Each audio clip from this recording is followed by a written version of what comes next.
One of the hottest topics in week 1 was the fact that Jackson Smith-Njigba only had 2 targets, and we all expected him to kind of take a step forward. But again, it was Tyler Lockett out-targeting, out-producing JSN. And so here are some stats that you need to know for your fantasy football leagues that could potentially change how you're thinking about some of these players. Let's start with JSN since we're already there. I do think that there is some good news with JSN. He played 53 snaps, which was second among wide receivers on that team to DK's 59. Tyler Lockett played only 36 snaps. Now, with that being said, because he played quite a few more snaps there, and so he looks from a volume standpoint, from a role standpoint, like the wide receiver 2 in Seattle. Yep. This is great. This is what we want to see. This is step 1. However, he only ran 5 more routes than Tyler Lockett. So although he was on the field more, he wasn't necessarily getting more opportunity running more routes. He only had him on for a lot of run packages. He did, and he only ran 1 less route than DK Metcalf. So it's not like DK ran a ton of routes. But when you're looking at the routes run category here, it was pretty close between all 3 wide receivers. Now here's the problem. Tyler Lockett was on the field for 36 snaps, and he was targeted for 7 of those snaps. JSN was on the field for 53 snaps, and he was targeted for 2 of those snaps. And so my question for you is what's the issue here? What's the dilemma? What is it, even though we've got a different scheme, different coach, different usage? I know the answer to this, and I don't think you like it. Maybe Lockett's just the best wide receiver. Maybe he's just better than JSN. and that is step 1 to what I was going to get to, and that's Geno just prefers to target Tyler Lockett. I think it's a Geno Smith thing. Okay. And I'm not overreacting, right? I don't want to come in here and say, yeah, JSN is washed the rest of the season. But with that being said, I now have a pretty clear sample size of Geno Smith over multiple offensive schemes, and let's see what he does this week, obviously. He's comfortable with him. Being comfortable with Tyler Lockett, giving him a lot of targets, and only throwing the ball to JSN a couple times a game. Yeah, JSN's on the field, but is he actually being used appropriately? Obviously not. Are they actually drawing things up for JSN and using him in that way? I don't think so. And so I'm not going to lie. I'm slightly concerned about this. I think that I think it might be a Geno and Lockett thing. And if that's the case, even if this showed you, even if he gets significantly less usage, which he's he getting did. 7 targets, he's hauling in 6, so they're a high percentage catchable targets, and he's still producing. And so, again, obviously step 1 here is going to be more time on the field for JSN. We saw that. Yes. It has to translate, though, and Geno's going to have to throw him the ball, and I'm kind of worried about this. The patience is running thin. It is running thin. And honestly, I do think that if Geno were to be maybe subbed out this year for some reason and Sam Howell were to step in, I wonder if you would see a little bit of an uptick in JSN's targets. I mean, I feel like a change at quarterback might be what gets Jackson Smith-Njigba the production that he gets. But when we're talking short term and we're talking about this year, which we're talking about redraft, so you're talking about this year, I'm not super encouraged. Again, he needs to see an uptick in his routes, an uptick in his targets to pass Lockett from an efficiency and from a production standpoint.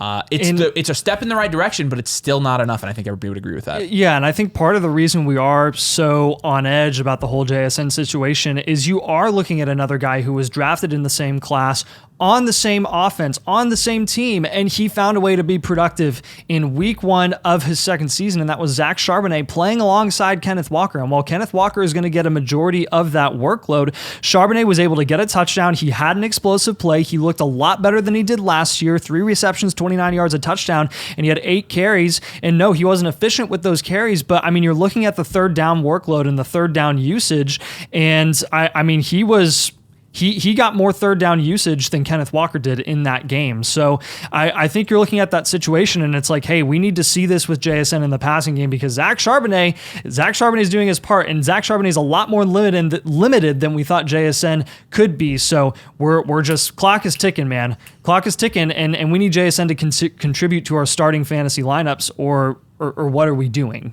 So I think the next situation that I want to talk about here is another running back room. I want to go over to Denver and I want to talk about Javonte Williams and Jaleel McLaughlin, because I think a lot of what we looked at could have been a little bit of fool's gold with like Jaleel McLaughlin out carrying really Javonte and getting more usage, it seemed, than Javonte in that game. And that situation was kind of odd because you're looking at Denver and they had a bunch of crazy stuff going on at the wide receiver position. Devon Vele being well outsnapped by Josh Reynolds and Cortland Sutton, but he outproduces both of them. He hauls in 8 catches on 8 targets, but with the running back usage, you're looking at Javonte and you're like, okay, he got all of the short yardage opportunity, almost all the short yardage opportunity. He was on there in the 2-minute drills. He got half of the third down usage as opposed to McLaughlin getting much less than half, and then no running backs, right, other than that. So Javonte Williams had the upper hand there. And then in terms of total plays,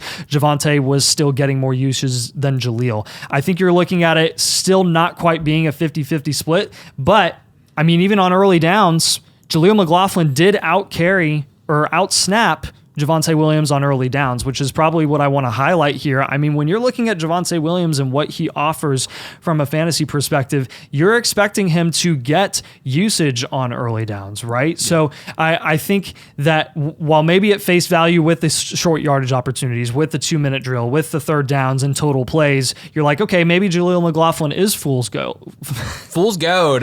Fool's gold. But actually with that early down usage, that's a bit concerning because I don't really care about the third down usage. I mean, you just saw Zach Charbonnet out-snap Kenneth Walker on the third down usage, but Kenneth Walker was the more productive running back because he's better and he's getting the carries that matter. I mean, Tyjae Spears out-snapped Tony Pollard on third down 12-1. And who was the most productive back? Right. So right. I think, I think this could go a lot of different ways. I mean, I think that you could see Javonte Williams end up stepping into a role where since he is getting the third down, since he's getting 2-minute drills, since he's getting short yardage. I mean, if Jaleel's getting the early work though. I know. But I think it's 6 targets on 15 routes run. Like he's getting all the receiving usage as well, which you want to look at. And that's the main thing. I mean, Javonte only had 2 targets in week 1. And I think if you have him playing on third downs, you expect to see more of that. And it hasn't translated yet. I think another week of data will be good for this one. But as it sits, I'm definitely a little bit concerned about Javonte Williams in this situation. Again, mainly because I think that he got enough opportunity to be productive from a snap count standpoint. And again, you're looking and he got 36 snaps over McLaughlin's 24. He essentially got starter volume and he didn't have starter efficiency or starter production. And so that's pretty concerning to me as well. But we're going to have another week of this. Let's stay in running back rooms and let's go to the Rams running back room. I want to talk about Blake Corum here. Yes. Kyren Williams, and I'll sit here. I don't even care. I'll sit here and say I told you. I don't care. We said Blake Corum was being drafted as one of the top handcuffs, being drafted as somebody who's going to be productive. Oh, he's this, he's that. We said as long as Sean McVay is there, he is going to absolutely run the freaking wheels off of Kyren Williams until he's nothing, until he's dust. Because this is how Sean McVay uses his running backs. And lo and behold, they ran 78 plays in week 1, and Kyren Williams was on the field for 71 of them. Not to mention... And you know who was on the field for the others? Ronnie Rivers. And Ronnie Rivers only played 7. Yeah. So Blake Corum, 0 snaps. It's pretty surprising. Not going to lie. I'm even surprised. Even though I was lower on Corum than consensus, I'm pretty surprised. Obviously, throughout the full season, you're going to expect Blake Corum to step in and get probably more opportunity in that offense. But it's interesting. How long does it take? I mean, and this is kind of the question. How long does it take for Corum to actually cut into Kyren Williams' workload? And my answer to that is, I'm not even thinking about that. There is not a running back on this roster right now with the way that Kyren Williams is being used. Again, he ran 43 routes on the 71 snaps that he actually had. And it's not like he was hyper productive in this matchup, right? And the Detroit Lions front is pretty good. So let's be honest there.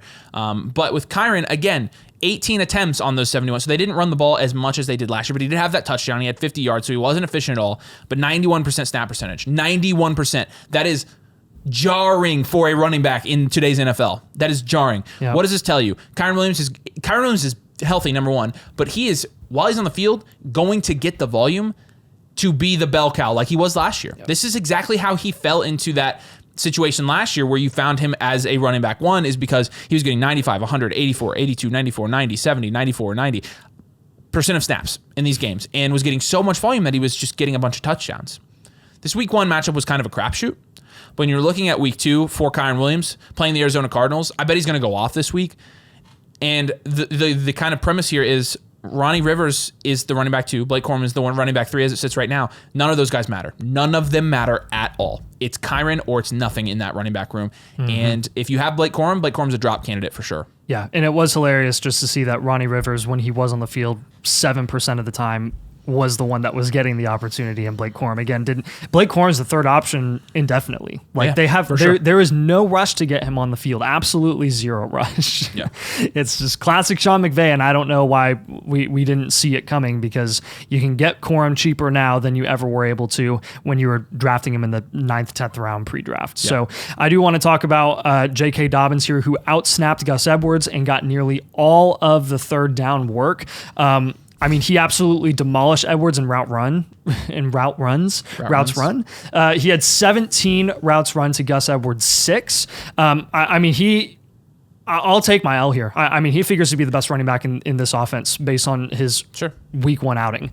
Now, the biggest question was not what is he capable of doing on the field. The biggest question has always been, can he remain on the field? Because he had a good start to the season last year in Baltimore with Gus Edwards. He does this every time he outcarried Gus Edwards. So look, you're looking at J.K. Dobbins, and do I think he's going to do production-wise what he did week 1?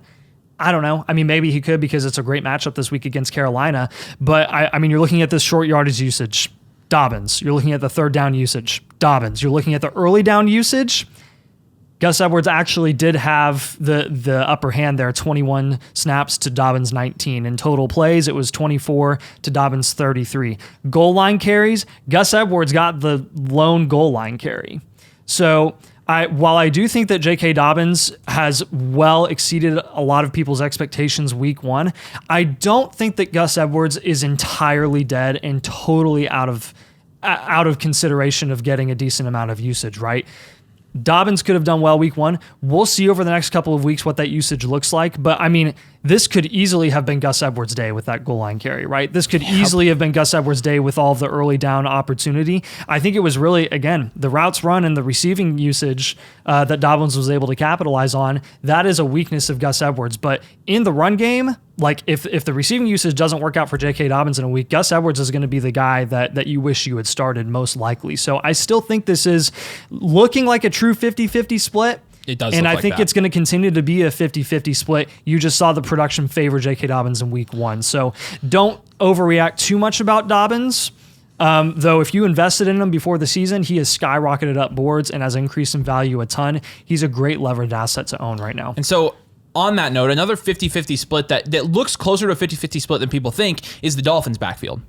Now, It doesn't really matter if this one's a 50-50 split, because there are two things here in this running back usage chart that we're going to look. Because again, the snaps were 37-31. It was almost 50-50.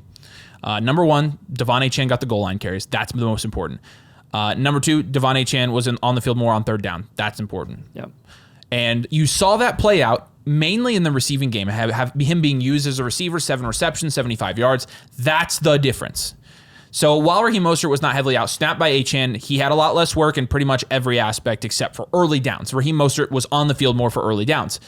But this is an offense that wasn't as productive as we thought they would be in week 1. And this is an offense where Achane and Mostert are both already do not practice or did not practice. Already DNPs. Already. We saw this all last year when they were both healthy. Who's going to freaking start? And so my advice to you would be this. Don't freak out about Mostert yet. I think there are going to be games like last year where they score 40 points and they get both of them and they both score touchdowns. That's going to make him flexible. I don't think it's going to be like this every week. And the Jags defense, granted, they did a pretty good job on the ground against these guys. Both of them were Javonte Jaleel on the ground was not that efficient. Mostert on the ground had 6 attempts for 9 yards. Nice, but not nice. And then Achane had more attempts. He had 10 attempts, but only had 24 yards. This was Mr. 11.5 yards per carry last year. And so with that being said, I'm not taking this game as, okay, this is how the Dolphins offense is. And a lot of people are victory lapping it. Like, see, we told you, Achane's going to get the work. He's going to get the goal line carries. Yeah, it was kind of a weird game. I do think it's possible, though, if Devon Achane continues to get this type of work, that he does make Raheem Mostert almost obsolete and not flexible, and that's scary to me. Mm-hmm. Because I was a Mostert champion, and we told you to start Mostert last week, and we were wrong about that. I would stash Jalen Wright if you can. Jeff Wilson even got some snaps, but when you're looking at, I don't think Jalen Wright got anything. I think it was Jeff Wilson that was the wide receiver 3. So a lot of people want to talk about, Jalen Wright, but I would also consider Jeff Wilson if both these guys end up not playing or if one of them ends up not playing, because he could easily step into this role. And again, we've seen it, and we saw it in the San Francisco game. We've seen it in this offense. Any running back that steps in there can be productive. Any running back in this system can be productive. It is how the system is designed. And so in this particular system, feeling less good about Raheem Mostert so far, but I don't think it's like he's dead. I think it's like he's trending to dying. So, yeah. It's trending down. Yes. Cole Kmet is probably one of the biggest surprise. He wasn't even a big name going into week 1, but he still ended up being one of the biggest surprises because I don't think anyone saw Gerald Everett coming in and totally just outclassing Cole Kmet. Like, it was crazy. Cole Kmet gets out-targeted, out-snapped by Gerald Everett consistently. Caleb Williams seemed to like his connection to Gerald Everett. And, I mean, we're off and running after week 1, and I think you're freaking out. I think you're panicking about Cole Kmet, and I think it's merited. A lot of people heavily invested in Cole Kmet. They faded tight end, and Cole Kmet was the guy that they rode with because they liked the tight end tied to a rookie quarterback. We always talk about tight ends tied to rookie quarterbacks and how we think those have some decent upside production ability, and Cole Kmet was supposed to be that guy. Gerald Everett, are you kidding me? Really? I mean, I'm pleasantly surprised. I did not invest in Cole Kmet because I knew that he was objectively the 4th or 5th option in that offense. But I still didn't see this coming. I didn't even think about Gerald Everett. I was like, yeah, he's totally an afterthought. He's kind of a wash at tight end. That's why the Chargers finally gave up on him and moved on, because he really is just a serviceable dude. Kmet, at least, was productive last year in an offense with a struggling quarterback. Maybe if Caleb Williams were to start and struggle at the beginning of the year, he would lean on Kmet. No, not at all. You're also looking at the snaps. Again, the specific snaps. Cole Kmet had 27 snaps. Gerald Everett had 34. Routes run, Gerald Everett, 21. Routes run for Cole Kmet, 12. Now, they both had the same amount of targets. Everett didn't have a ton of targets. They both only had 1. But, I mean, who has the more opportunity there? It's clearly Gerald Everett because of the amount of times, the consistency of him being on the field with Caleb Williams. Neither of them are startable. I'm not saying Gerald Everett's startable. I'm just saying that you're probably looking at Cole Kmet being a cut candidate if you were expecting to lean on him when you were fading tight end in your fantasy leagues this year. And I don't think like the actual snap counts from this game like are terrible because they both got, you had Cole Kmet getting 27, you had Gerald Everett getting 30. But the fact that it's even a split, well, like but the routes run 21 to 12. I know. Like, I mean, no, even if it's a split at all, routes run are the important things. The targets obviously were 1-to-1. Here's the thing. So it's like we've got Kmet 3 wide receivers we're trying to prop up in this offense, and again, I said this in another video. I don't think this offense near is good enough to get even to that point. Kmet, Everett, they're both not guys you're starting. They're both cut candidates. If you have Kmet, cut your losses and go get somebody off of waivers this week. Yep. So those are some stats we think you needed to know before week 2. So if you enjoyed this type of video, research type of video, statistical type of video, breaking down kind of this analytics, make sure you drop a like. Make sure you subscribe as well if you enjoy that type of content, because we'll bring you more of that content if that's what you enjoy. But make sure you head to flockfantasy.com/domain, get all of our tools, get a team blueprint if you do the annual tier. We appreciate you guys. Thanks for joining us. We'll see you later.